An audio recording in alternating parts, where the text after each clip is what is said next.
Maju terus, panjang terus.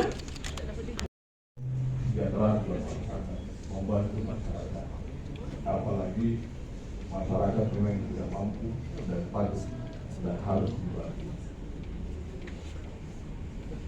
Dan DPD GKJ, ya kita ada 34 DPD GKJ di seluruh Indonesia. Dan ini momentum buat kita semua, ya. Mudah-mudahan di bulan November nanti kita bisa laksanakan rakernas, teman-teman perwakilan dari DPD Sumsel bisa bertemu semua nanti, saling kenal dengan DPD yang ada di seluruh Indonesia. BM, ekonomi maupun hukum, dan contoh kecil kita udah beberapa kali melakukan pendampingan nih. Terakhir kemarin 2 minggu lalu kita dampingin warga Banyuasin, Pak Asisten. Ada sekitar 3.500 warga desa Upang Jaya itu. Jadi mereka ini hak plasmanya nggak diberikan oleh perusahaan Pasifik Agro Industri namanya.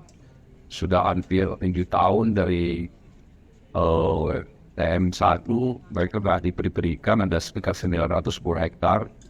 Dan kita bantu kemarin, alhamdulillah dari DPRD Provinsi, Ketua DPR-nya langsung yang menerima kita, Ketua Fraksi, dan Ketua Komisi.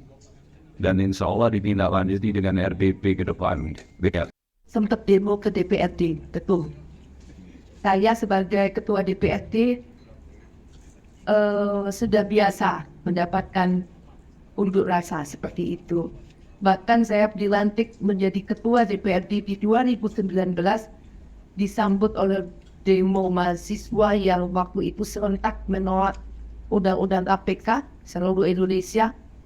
Jadi saya sudah menyampaikan bahwa ternyata unjuk rasa ini tidak boleh dihindari. Namun unjuk rasa ini harus didengarkan. Karena mereka tidak mungkin menyampaikan aspirasinya dengan unjuk rasa kalau hal-hal yang ini disampaikan itu sudah didengar ataupun ditindaklanjuti oleh pemerintahan baik provinsi, kabupaten, kota. Sehingga pada waktu itu saya ajak beberapa perwakilan dari GKJI mengawal permasalahan yang sudah sangat lama di DPRD.